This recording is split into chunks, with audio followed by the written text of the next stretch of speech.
നമുക്കറിയാം, ഏഷ്യയിലെ തന്നെ ഏറ്റവും വലിയ കലോത്സവം എന്നറിയപ്പെടുന്നതാണ് സംസ്ഥാന സ്കൂൾ കലോത്സവം.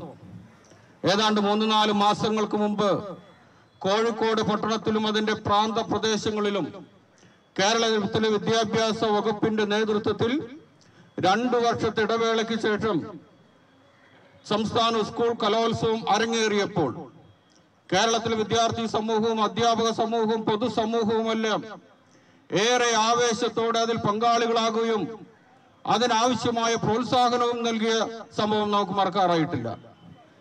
ആ സ്കൂൾ കലോത്സവം അരങ്ങേറിയപ്പോൾ അതിന്റെ ആദ്യത്തിലും അന്ത്യത്തിലും ചില വിവാദങ്ങളോടെയാണ് സ്കൂൾ കലോത്സവത്തിന് തിരശ്ശീലയിട്ടത് നാം പത്രമാധ്യമങ്ങളിലൂടെ വായിച്ചറിഞ്ഞതാണ്. അതിന്റെ തുടക്കത്തിലെ ഒരു നൃത്താവിഷ്കരണവുമായി ബന്ധപ്പെട്ട് വിവാദമുണ്ടായപ്പോൾ, സമാപനമായപ്പോൾ മറ്റൊരു ബഹുമാനപ്പെട്ട വികാരം കേരള സമൂഹം ഏറ്റെടുത്തു. അത് മറ്റൊന്നുമായിരുന്നില്ല, തുടക്കം മുതൽ ഈ കലോത്സവം വരെ വിദ്യാർത്ഥികൾക്കും അധ്യാപകർക്കും എല്ലാം തന്നെ വെജിറ്റേറിയൻ ഭക്ഷണമാണ് നൽകിയിരുന്നെങ്കിൽ ഈ വർഷം മുതൽ അടുത്ത വർഷം മുതൽ നോൺ വെജിറ്റേറിയൻ ഭക്ഷണം നൽകണമെന്നൊരു ചർച്ചയ്ക്ക് കേരളത്തിലെ പൊതുസമൂഹം തുടക്കം കുറിച്ചു. അതൊരു വിവാദമായി ഇന്നും കേരള സമൂഹത്തിൽ നിലനിൽക്കുകയാണ്. നമ്മുടെ വിഷയം അതല്ല. ഈ കലോത്സവത്തിന്റെ ആരംഭത്തിൽ, ഈ കലോത്സവത്തിന്റെ ഉദ്ഘാടന വേദിയിൽ ഒരു നൃത്താവിഷ്കാരം അരങ്ങേറുകയുണ്ടായി. ആ നൃത്താവിഷ്കാരം നമുക്ക് എല്ലാവർക്കും അറിയാവുന്നതുപോലെ അത് ദേശസ്നേഹത്തെ സംബന്ധിച്ച്, രാഷ്ട്ര സ്നേഹത്തെ സംബന്ധിച്ചുള്ള ഒരു നൃത്താവിഷ്കാരമായിരുന്നു. ആ നൃത്താവിഷ്കാരത്തിന്റെ അവസാനത്തിൽ പങ്കെടുത്തുകൊണ്ടിരുന്ന വിദ്യാർത്ഥികൾക്ക് നേരെ തോക്ക് ചൂണ്ടി ഒരു ഭീകരവാദി കടന്നു വന്നു. ആ ഭീകരവാദി ഒരു പ്രത്യേക ജാതിയിൽപ്പെട്ട മതത്തിൽപ്പെട്ട ആളുകളുടെ വേഷം ധരിച്ചു എന്നതായിരുന്നു വിവാദത്തിന് കാരണം. നാം പത്രമാധ്യമങ്ങളിലൂടെ വായിച്ചറിഞ്ഞതാണ്. അങ്ങനെ ദേശവിരുദ്ധരായി തീവ്രവാദിയായി ഒരു പ്രത്യേക മതവിഭാഗത്തിന്റെ വേഷം ധരിച്ച വ്യക്തി ആ വേദിയിലേക്ക് കടന്നു വന്ന് അവരെ മൊത്തം തീവ്രവാദികളായി ചിത്രീകരിക്കുന്ന രീതിയിൽ അവിടെ അരങ്ങേറ്റം നടത്തിയപ്പോൾ അതിനെതിരെ പൊതുസമൂഹത്തിൽ നിന്ന് ശക്തമായ പ്രതിഷേധമുയർന്നു വന്നു. ആ പ്രതിഷേധത്തിൽ പങ്കാളികളായവരിൽ പ്രധാനികൾ എന്ന് പറയുന്നത് കേരളത്തിന്റെ വിദ്യാഭ്യാസ വകുപ്പ് മന്ത്രി വി ശിവൻകുട്ടിയും അദ്ദേഹത്തോടൊപ്പം കോഴിക്കോട് നിന്നുള്ള മറ്റു സഹമന്ത്രിമാരുമായിരുന്നു. അവരൊക്കെ കേരളത്തിലെ പൊതുസമൂഹത്തിലൂടെ പത്രമാധ്യമങ്ങളിലൂടെ വിളിച്ചു പറഞ്ഞു, ഈ സംഭവത്തിൽ ഞങ്ങളും പ്രതിഷേധിക്കുന്നു. ഇത്തരം നിർഭാഗ്യകരമായ സംഭവങ്ങൾ അരങ്ങേറാൻ പാടില്ലാത്തതായിരുന്നു. അതിനെതിരെ ശക്തമായ നടപടികൾ ഞങ്ങൾ സ്വീകരിക്കും. ഇനി ഇത് ആവർത്തിക്കാതിരിക്കാനുള്ള നടപടികൾ അതിൽ പങ്കാളികളാകും സ്വീകരിക്കും. കേരളത്തിലെ പൊതുസമൂഹവും ഇതേ ആവശ്യം തന്നെ ഉന്നയിക്കുകയാണ്. ജാതി മത വർഗ വർണ്ണ ഭേദമന്യേ കേരളത്തിലെ പൊതുസമൂഹം പറഞ്ഞു, ഒരു മതത്തെയും ഒരു ജാതിയെയും മതത്തിൽപ്പെട്ടവരെയും മതവിശ്വാസികളെയും ഭീകരവാദികളെ ചിത്രീകരിക്കാൻ ഞങ്ങൾ ആഗ്രഹിക്കുന്നില്ല. അങ്ങനെ ഏതെങ്കിലും ഒരു പ്രത്യേക മതവിഭാഗത്തെ ഭീകരവാദികളായി ചിത്രീകരിച്ചാൽ അതിനെതിരെ ശക്തമായി പ്രതികരിക്കുവാൻ കേരളത്തിലെ പൊതുസമൂഹം തയ്യാറാകും എന്നന്ന് പ്രഖ്യാപിച്ചു.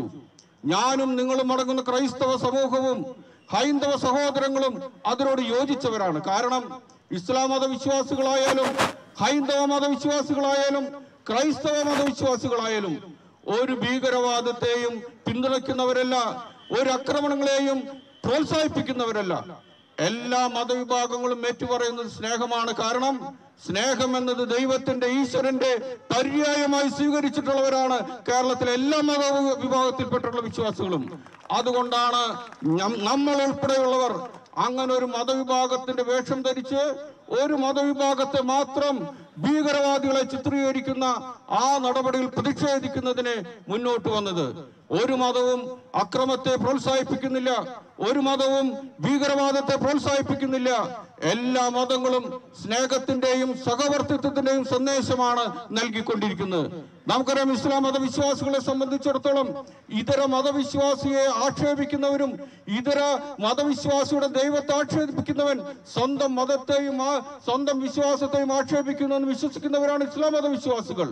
വാൽമീകി രാമായണത്തിലും മഹാഭാരതത്തിലും ഭഗവത്ഗീതയിലും സ്നേഹത്തിന്റെയും സഹവർത്തിത്തിന്റെയും സന്ദേശമാണ് നൽകുന്നത്. ഹിന്ദു പുണ്യപുരാണങ്ങളായ ഈ ഗ്രന്ഥങ്ങളിലെല്ലാം തന്നെ ഹൈന്ദവ മതത്തിന്റെയും സന്ദേശം സ്നേഹത്തിന്റെയും സൗഹൃദത്തിന്റെയുമാണ്. കാണപ്പെടുന്ന മനുഷ്യനെ സ്നേഹിക്കാതെ കാണപ്പെടാത്ത ദൈവത്തെ സ്നേഹിക്കുന്നു എന്ന് പറയുന്ന വ്യാജം പറയുന്നു എന്ന് വിശുദ്ധമായി ബൈബിളിൽ എഴുതി വെച്ചിരിക്കുന്നു. അപ്പോൾ സഹോദരങ്ങളെ സ്നേഹിക്കുന്നവൻ, സഹോദരങ്ങളെ ആദരിക്കുന്നവൻ ഒരിക്കലും അവൻ ആക്രമിക്കാൻ തയ്യാറാകുന്നില്ല. ദൈവം ഈശ്വരൻ സ്നേഹമാണെങ്കിൽ ആ സ്നേഹത്തിൽ നിന്നുള്ള സഹവർത്തിത്വവും പരസ്നേഹവുമാണ് ഓരോ വിശ്വാസിയും, ക്രൈസ്തവ വിശ്വാസി ഉൾപ്പെടെ മുതൽക്കൂട്ടായി അവർ കൊണ്ടു നടക്കുന്നത്.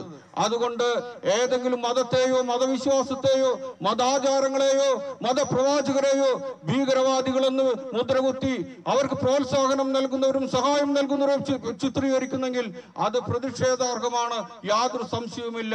ഞങ്ങളും അതിനോട് യോജിക്കുന്നു, ഈ സമുദായം യോജിക്കുന്നു, കേരളത്തിലെ പൊതുസമൂഹം യോജിക്കുന്നു, കേരളത്തിലെ ഭരണാധികാരികളും യോജിക്കുന്നു. പക്ഷേ ഏതാനും ദിവസങ്ങൾക്ക് മുമ്പ് തൃശൂർ റീജിയണൽ തിയേറ്ററിൽ അവിടെ നടന്ന നാടകോത്സവത്തിൽ, അന്താരാഷ്ട്ര നാടകോത്സവത്തിൽ ഒരു മതവിഭാഗത്തിന്റെ മതവിശ്വാസത്തെ, ഒരു മതവിഭാഗത്തിന്റെ മതാചാരത്തെ, ആ മതവിശ്വാസത്തെയും മതാചാരങ്ങളെയും മുറുകെ പിടിച്ചുകൊണ്ട് സാമൂഹ്യ വിദ്യാഭ്യാസ ആദര ശുശ്രൂഷ രംഗത്ത് പ്രവർത്തിക്കുന്ന സന്യസ്ത ഭവനങ്ങളെ ആക്ഷേപിക്കുന്ന, ചൂഷണ പീഡന കേന്ദ്രങ്ങളായി ചിത്രീകരിക്കുന്ന ഒരു നാടകം അരങ്ങേറിയപ്പോൾ ഇവിടെ ബഹുമാനപ്പെട്ട ലാസർ മാസ്റ്റർ പറഞ്ഞതുപോലെ ആ നാടകത്തെ നിരുത്സാഹപ്പെടുത്തുകയോ ആ നാടകം ഇനി അവതരിപ്പിക്കുകയോ ചെയ്യരുതെന്ന് പറയേണ്ടതിന് പകരം, അതിനെതിരെ നടപടി സ്വീകരിക്കുമെന്ന് പറയേണ്ടതിന് പകരം, ബഹുമാനായ അന്നത്തെ കേരളത്തിന്റെ സാംസ്കാരിക വകുപ്പ് മന്ത്രിയും ഇന്ന് കേരളം ഭരിക്കുന്ന മുന്നണിയുടെ പ്രധാനപ്പെട്ട കക്ഷിയുടെ പ്രധാനപ്പെട്ട നേതാവും ആ വേദിയിൽ കയറി ചെന്ന് ആ നാടകം അവതരിപ്പിച്ച കലാകാരന്മാരെ വാരിപ്പുണർന്ന് അഭിനന്ദിച്ച നടപടി അത് ശക്തമായി പ്രതിഷേധിക്കേണ്ട നടപടിയാണ്.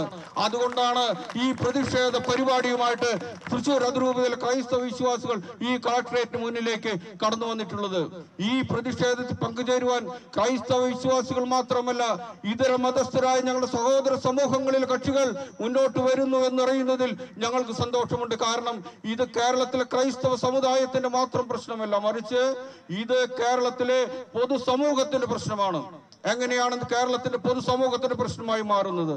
നമുക്കറിയാം, കേരളത്തിലെ ക്രൈസ്തവ സമുദായത്തെ സംബന്ധിച്ചിടത്തോളം, ക്രൈസ്തവ സമുദായത്തിന് നേതൃത്വം നൽകുന്ന പുരോഹിത ഗണത്തെ സംബന്ധിച്ചിടത്തോളം, കേരളത്തിലെ ക്രൈസ്തവ സമൂഹത്തിലെ നിർണായക വിഭാഗമായ ബഹുമാനപ്പെട്ട സിസ്റ്റേഴ്സിനെ സംബന്ധിച്ചിടത്തോളം അവരുടെ സേവനങ്ങൾ കേവലം അതൊരു സമുദായത്തിന് വേണ്ടി മാത്രം ഒതുങ്ങി നിൽക്കുന്നതല്ല, മറിച്ച് അത് പൊതുസമൂഹത്തിന്റെ വിദ്യാഭ്യാസ ആരോഗ്യ മേഖലയിലെ ഉന്നമനത്തിന് വേണ്ടിയുള്ള പ്രവർത്തനങ്ങളാണെന്ന് കണ്ടും കേട്ടും അനുഭവിച്ചറിഞ്ഞിട്ടുള്ളതാണ് കേരളത്തിലെ പൊതുസമൂഹം എന്ന് പറയുന്നത്.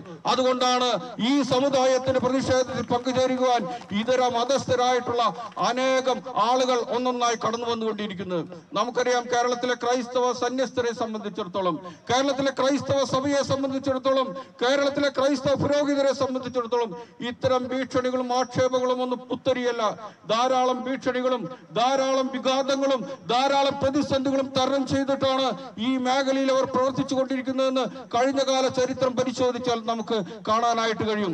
ഒരു സ്റ്റേറ്റ് അല്ലെങ്കിൽ സർക്കാർ നിർവഹിക്കേണ്ട കടമകളാണ് ഒരു രാജ്യത്തിലെ രാഷ്ട്രത്തിലെ പൗരന് വിദ്യാഭ്യാസം നൽകുക എന്ന പ്രാഥമിക കടമ.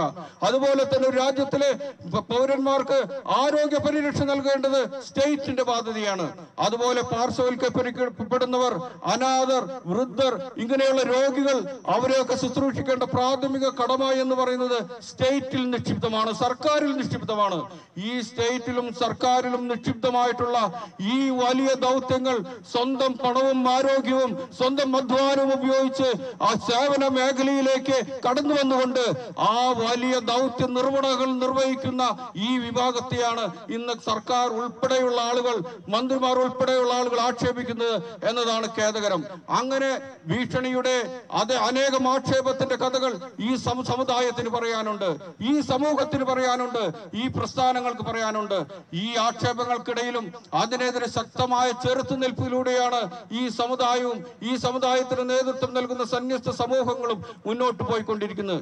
എന്തിനു വേണ്ടി ഇത്രയേറെ ബുദ്ധിമുട്ടി, എന്തിനു വേണ്ടി ഇത്രയെ ത്യാഗം സഹിച്ച് ഈ മേഖലകളിൽ ക്രൈസ്തവ സമുദായം പ്രവർത്തിക്കുന്നു, ക്രൈസ്തവ സന്യസ്തർ പ്രവർത്തിക്കുന്നു എന്ന് ചോദിച്ചാൽ അതിനുള്ള മറുപടി വർഷങ്ങൾക്ക് മുമ്പ് വിശുദ്ധ മദർ തെരേസ നൽകിയിട്ടുണ്ട്. നമുക്കറിയാം, മദർ തെരേസയുടെ ചരിത്രമെടുത്ത് പരിശോധിച്ചാൽ പരിശോധിച്ചാൽ അതിൽ രേഖപ്പെടുത്തി വെച്ചിട്ടുള്ള ഒരു സംഭവം, ഒരു കുഷ്ഠരോഗിയുടെ കൈകളിൽ മേലുള്ള വ്രണം, അഴുകിയ വ്രണം കഴുകിക്കൊണ്ടിരിക്കുന്ന മദറിനെ നോക്കി ബ്രിട്ടീഷുകാരനായുള്ള പത്രപ്രവർത്തകൻ ചോദിച്ചു, മദർ, നിങ്ങൾ എങ്ങനെയാണ് ഇത് ചെയ്യുന്നത്? $100 തരാമെന്ന് പറഞ്ഞാൽ ഞാനിത് ചെയ്യില്ല. മദർ തിരിച്ചു മറുപടി പറഞ്ഞു, $1000 തരാമെന്ന് പറഞ്ഞാലും ഞാനിത് ചെയ്യില്ല, പക്ഷെ ക്രിസ്തുവിനുള്ള വിശ്വാസത്തെ പ്രതി ഞാനിത് ചെയ്യുന്നു എന്ന് പറയുന്നു. അതുകൊണ്ടാണ് ബഹുമാനയുടെ സന്യസ്തർ, ബഹുമാനയുടെ വൈദികർ, ക്രൈസ്തവ സമുദായം മറുപടി പറയുന്നത്, എന്ത് പ്രതിസന്ധികൾ ഉണ്ടായാലും, എന്ത് വിഘാതങ്ങൾ ഉണ്ടായാലും, എന്ത് പ്രശ്നങ്ങൾ ഉണ്ടായാലും, എന്ത് ത്യാഗം സഹിച്ചും ക്രിസ്തുവിലുള്ള വിശ്വാസത്തെ പ്രതി, ക്രിസ്തുവിലുള്ള വിശ്വാസത്തിൽ അധിഷ്ഠിതമായ സ്നേഹത്തെ പ്രതി, പരസ്നേഹത്തെ പ്രതി ഞങ്ങളിത് ചെയ്തുകൊണ്ടിരിക്കും. അതിനു മുന്നിൽ ഞങ്ങൾക്ക് ആക്ഷേപങ്ങൾക്കൊന്നും യാതൊരു കാര്യവുമില്ല എന്ന് പ്രഖ്യാപിക്കാൻ കൂടിയാണ് ഞങ്ങൾ ഈ കളക്ടറേറ്റ് മുന്നിലേക്ക് എത്തിയിട്ടുള്ളത്. അങ്ങനെ ചരിത്രം പരിശോധിച്ചാൽ, സഭാ ചരിത്രം പരിശോധിച്ചാൽ, സന്യസ്ത സമൂഹങ്ങളുടെ ചരിത്രം പരിശോധിച്ചാൽ, ഈ സംസ്ഥാനത്തിന് വേണ്ടി, പൊതുസമൂഹത്തിന് വേണ്ടി ചെയ്ത സേവനങ്ങൾ നിരത്തി വയ്ക്കുവാൻ ഈ ദിവസം മുഴുവൻ നിന്ന് പ്രസംഗിച്ചാലും മതിയാകില്ല എന്ന് നമുക്കറിയാനായിട്ട് കഴിയും. പിന്നെ എന്തിനാണ് ഇത്രയേറെ ത്യാഗം സഹിച്ചും പ്രയാസങ്ങൾ സഹിച്ചും നിങ്ങൾ മുന്നേറുമ്പോൾ, നിങ്ങൾക്ക് പ്രശ്നങ്ങൾ വരുമ്പോൾ എന്തിനാണ് പ്രതിഷേധവുമായിട്ട് മുന്നോട്ട് വരുന്നത് എന്നാണ് പല അധികാരികളും ചോദിച്ചുകൊണ്ടിരിക്കുന്നത്. എന്തിനാണ് നിങ്ങൾ പ്രതിഷേധം പ്രകടിപ്പിക്കുന്നതെന്ന് ചോദിച്ചാൽ അതിന് മറുപടി ഒന്ന് മാത്രമേ ഉള്ളൂ. ക്രൈസ്തവ സമുദായത്തെ സംബന്ധിച്ചിടത്തോളം, ക്രൈസ്തവ സമൂഹത്തെ സംബന്ധിച്ചിടത്തോളം പീഡാനുഭവ കാലഘട്ടത്തിന്റെ സ്മരണയിലൂടെ കടന്നുപോയിക്കൊണ്ടിരിക്കുന്ന ഒരു കാലഘട്ടമാണ് ഇത്. വലിയ നോമ്പിന്റെ പാതി നോയമ്പിന് ഒരു ദിവസം മാത്രം ബാക്കി നിൽക്കുന്നു. പാതി നോയമ്പിലേക്ക് എത്തി നിൽക്കുന്ന വിശ്വാസി സമൂഹത്തെ സംബന്ധിച്ചിടത്തോളം നോമ്പ് കാലത്തിലെ പരിത്യാഗ പ്രവർത്തനങ്ങളോട് കടന്നു പോകുമ്പോൾ അവസാനം ദുഃഖവെള്ളിയാഴ്ച എല്ലാ ക്രൈസ്തവ ദേവാലയങ്ങളിലും പീഡാനുഭവ ചരിത്രം വായിക്കുന്ന ഒരു പതിവുണ്ട്. ആ പീഡാനുഭവം ചരിത്രം വായിക്കുമ്പോൾ ഒരു സംഭവം നാം ആവർത്തിച്ച് കേട്ടിട്ടുണ്ട്. ഒരുപക്ഷെ നമ്മളെയൊക്കെ സ്പർശിക്കുന്ന ഒരു സംഭവം, യേശുക്രിസ്തുവിന്റെ വിചാരവേളയിൽ യേശുക്രിസ്തുവിനെ പ്രധാന പുരോഹിത മുന്നിലേക്ക് വിചാരണയ്ക്ക് കൊണ്ടുവരുമ്പോൾ ആ പ്രധാന പുരോഹിതൻ പലതവണ ആവർത്തിച്ച് യേശുക്രിസ്തുവിനോട് നീ ക്രിസ്തുവാണോ എന്ന് ചോദിക്കുന്ന ഒരു ചോദ്യമുണ്ട്. അവസാനം യേശുക്രിസ്തു മറുപടി പറയുമ്പോൾ ആ മറുപടിയിൽ അതൃപ്തി പ്രകടിപ്പിച്ചുകൊണ്ട് ആ പ്രധാന പുരോഹിതന്റെ പരിചാരകൻ യേശുക്രിസ്തുവിന്റെ മുഖത്തടിക്കുന്ന ഒരു രംഗമുണ്ട്. മുഖത്തടിച്ച യേശുക്രിസ്തുവിന്റെ ആ രംഗം നാം വായിക്കുമ്പോൾ ഒരു മറുപടി ആ പരിചാരകൻ നൽകുന്നുണ്ട്. യേശുക്രിസ്തു പരിചാരകനോട് ചോദിക്കുന്നു, ഞാൻ ചോദിച്ചതിൽ എന്ത് തെറ്റാണുള്ളത് എന്ന് പറയുക, അല്ലെങ്കിൽ പിന്നെ എന്തിനാണ് എന്നെ അടിച്ചത്? ഈ ചോദ്യം തന്നെയാണ് അധികാരികളോട് ഞങ്ങൾക്ക് ചോദിക്കാനുള്ളത്. ഈ ക്രൈസ്തവ സമുദായത്തിന് വേണ്ടി പ്രവർത്തിക്കുന്ന ഈ ബഹുമാനപ്പെട്ട സിസ്റ്റേഴ്സ്, അവരുടെ സംഘങ്ങൾ ഈ സമൂഹത്തിന്, ഈ രാഷ്ട്രത്തിന് എന്ത് തെറ്റാണ് ചെയ്തത്? തെറ്റൊന്നും ചെയ്തില്ലെങ്കിൽ പിന്നെ എന്തിനു വേണ്ടി ഞങ്ങൾ വർദ്ധിക്കുന്നു? എന്തിനു വേണ്ടി ഞങ്ങൾ ആക്ഷേപിക്കുന്നു? ഈ ചോദ്യം ഉന്നയിക്കുന്നതിന് വേണ്ടിയിട്ടാണ് ഞങ്ങൾ ഈ പ്രതിഷേധ പരിപാടിയുമായിട്ട് മുന്നോട്ട് വരുന്നത്. ഇന്ന് കേരളത്തിലെ, ഞാൻ നേരത്തെ സൂചിപ്പിച്ച കേരളത്തിലെ ഭരണമുന്നണിയിലെ പ്രധാന കക്ഷിയുടെ പ്രധാനപ്പെട്ട നേതാവ് ഒരു പത്രപ്രസ്ഥാനവുമായി രംഗത്ത് വന്നിട്ടുണ്ട്. നിങ്ങളൊക്കെ ഒരുപക്ഷെ മലയാള മനോരമയിൽ അത് വായിച്ചു കാണും. അദ്ദേഹം പറഞ്ഞിട്ടുള്ള കാര്യം ഇതാണ്: ഒരു കലാകാരനെ സ്വതന്ത്രമായി തന്റെ കലാരൂപം ആവിഷ്കരിക്കുന്നതിനും അത് അവതരിപ്പിക്കാനുള്ള സ്വാതന്ത്ര്യമുണ്ട്. അതേസമയം തന്നെ അതിനെതിരെ പ്രതിഷേധം നടത്താനുള്ള എല്ലാ അവകാശവും ക്രൈസ്തവ സമൂഹത്തിനുണ്ട്. അദ്ദേഹത്തിന്റെ ഉദാര മനസ്കത ഇന്ന് പത്രമാധ്യമങ്ങൾ പുറത്തു വന്നിട്ടാണ്. ഇതിന് ഞങ്ങൾക്ക് ഒറ്റ മറുപടിയേ ഉള്ളൂ. ക്രൈസ്തവ സമൂഹത്തെ സംബന്ധിച്ചിടത്തോളം ഈ പ്രസ്താവനയ്ക്ക് ഒറ്റ മറുപടിയേ ഉള്ളൂ: വേട്ടക്കാരനോടൊപ്പം വേട്ടയാടുകയും ഇരയോടൊപ്പം സ്ഥിരമായി ഓടുകയും ചെയ്യുന്ന നിങ്ങളുടെ രാഷ്ട്രീയ കൗശലം അത് ഈ സമുദായത്തിന് മുമ്പിൽ വില പോവില്ല. അത് മറ്റു ചില സമുദായങ്ങൾക്ക് മുമ്പിലും മറ്റു ചില ആളുകൾക്ക് മുമ്പിൽ മാത്രം പറഞ്ഞാൽ മതി. ഇരയോടൊപ്പം ഓടുകയും വേട്ടക്കാരനോടൊപ്പം വേട്ടയാടുകയും ചെയ്യുന്ന ആ രാഷ്ട്രീയ തന്ത്രം വീണ്ടും പയറ്റുവാൻ, നമുക്കെതിരെ പയറ്റുവാൻ ഇത് രാഷ്ട്രീയ നേതൃത്വം തയ്യാറായി കഴിഞ്ഞു. അതുകൊണ്ട് വളരെ കരുതലോടെ മുന്നോട്ട് പോകേണ്ട ഒരു അവസരമാണ്. നേരത്തെ ലാസർ മാസ്റ്റർ സൂചിപ്പിച്ചതുപോലെ ഏതൊരു രാഷ്ട്രീയ കക്ഷിയെ പോലെ, സമുദായ സംഘടനകളെ പോലെ ഒരുപക്ഷെ നമുക്ക് അക്രമപരമായൊരു സമരത്തിലൂടെ ഇതിനെതിരെ പ്രതികരിക്കാൻ നമുക്ക് സാധ്യമല്ല. നമ്മുടെ വിശ്വാസം നമ്മൾ അനുവദിക്കുന്നുമില്ല.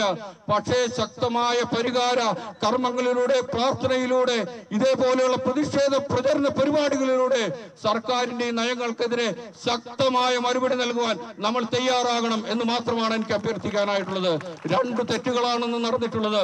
ഒന്ന്, നിയമപരമായി ഒരു സമുദായത്തെ ആക്ഷേപിക്കുന്ന, സമുദായത്തിന്റെ വിശ്വാസത്തെ, സമുദായത്തിന്റെ ആചാരത്തെ ആക്ഷേപിക്കുന്ന ഒരു കലാരൂപവും ഇവിടെ അവതരിപ്പിക്കുന്നതിന് നിയമപരമായ അവകാശമില്ല. അത് ക്രിമിനൽ കുറ്റമായിട്ട് ഇന്ത്യൻ ശിക്ഷാ നിയമത്തിൽ വിവരിച്ചിട്ടുള്ളതാണ്. രണ്ടാമത്തെ തെറ്റ് എന്ന് പറയുന്നത്, അങ്ങനെ ക്രിമിനൽ കുറ്റം ചെയ്യുന്ന ആ കലാകാരന്മാർക്ക് സർക്കാർ വേദികൾ തുറന്നു കൊടുക്കുകയും സർക്കാർ ഫണ്ട് നൽകുകയും ചെയ്യുന്നത് ഈ സമുദായത്തോടുള്ള വലിയ വെല്ലുവിളിയാണ്. ഈ 2 തെറ്റുകൾ ഉടൻ തിരുത്തുവാൻ അധികാരികൾ തയ്യാറാകണം എന്ന് മാത്രമാണ് ഞങ്ങൾക്ക് അഭ്യർത്ഥിക്കാനായിട്ടുള്ളത്. ഞാൻ അവസാനിപ്പിക്കുന്നു. വിശുദ്ധ ഗ്രന്ഥത്തിൽ ശത്രുക്കളെ സ്നേഹിക്കുക എന്ന് ആഹ്വാനം ചെയ്തിട്ടുണ്ട്. വിശുദ്ധ ഗ്രന്ഥത്തിൽ നിന്റെ അയൽക്കാരനെ നിന്നെ പോലെ സ്നേഹിക്കുക എന്ന് ആഹ്വാനം ചെയ്തിട്ടുണ്ട്.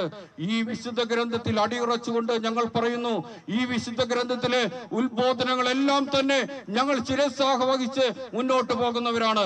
പക്ഷേ ഈ സമുദായത്തെ ആക്ഷേപിക്കുന്ന, ബഹുമാനപ്പെട്ട സന്യസ്തരെ ആക്ഷേപിക്കുന്ന ബഹുമാനപ്പെട്ട മന്ത്രിമാർക്കും അധികാരികൾക്കും അതുപോലെ തന്നെ രാഷ്ട്രീയ നേതൃത്വത്തോടും ഞങ്ങൾക്ക് ഒന്നേ സൂചിപ്പിക്കുവാനുള്ളൂ, വാളെടുത്തവൻ വാളാൽ എന്നുകൂടി ബൈബിളിൽ എഴുതി വെച്ചിട്ടുണ്ട്. അതുകൂടി നിങ്ങൾ ഓർക്കുന്നത് നല്ലത് എന്ന് ഓർമ്മിപ്പിച്ചുകൊണ്ട് ഈ ശക്തമായ പ്രതിഷേധം കണ്ട് ഈ നാടകം നിരോധിക്കുന്നതിന് ആവശ്യമായ നടപടികൾ സ്വീകരിക്കണമെന്നും സർക്കാർ ഇത്തരം നാടകങ്ങളെ പ്രോത്സാഹിപ്പിക്കുന്ന നടപടികളിൽ നിന്ന് പിന്തിരിയണമെന്നും ആവശ്യപ്പെട്ടുകൊണ്ട് ഈ ധർണയിൽ പങ്കെടുത്ത മുഴുവൻ വിശ്വാസി സമൂഹങ്ങൾക്കും ബഹുമാനപ്പെട്ട സന്യസ്തർക്കും വൈദികർക്കും അഭിവാദ്യങ്ങൾ അർപ്പിച്ചുകൊണ്ട് നിർത്തുന്നു. ജയ് ക്രൈസ്റ്റ്.